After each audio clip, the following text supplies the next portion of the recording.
ang lumipas nang pumutok ang pangalang Manny Pacquiao sa buong mundo. Bawat laban, inaantabayanan. Bawat panalo ay naire-representa ang Pilipinas. Pero kahit gaano ka man kasikat o kagaling, may kalaban na hindi mo matatakasan. At yun ang oras at panahon.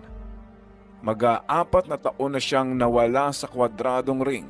46 years old, buhay pa ba ang apoy niya bilang atleta?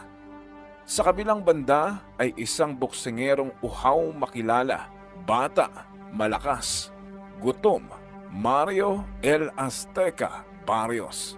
Hindi siya nandito para lang sa respeto, nandito siya para agawin ang spotlight.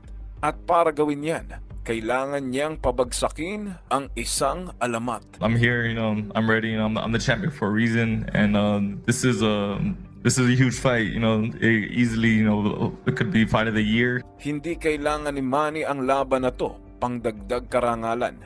Pero para sa mga tunay na mandirigma, ang laban hindi kailanman natatapos. Ang apoy hindi kailanman nauupos. I really miss boxing because boxing is my passion. I'm so passionate for it. So I'm excited. Isa pang laban, isa pang pagkakataon.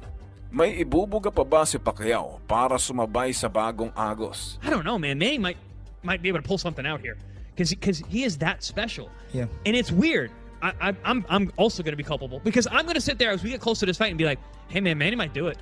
O panahon na para lisanin ang mundo ng combat sports dahil baka mapahamak lang sa mga mas batang kampiyon. At this point, I don't see Manny performing well. I see an embarrassment. Bago Uhos ang budget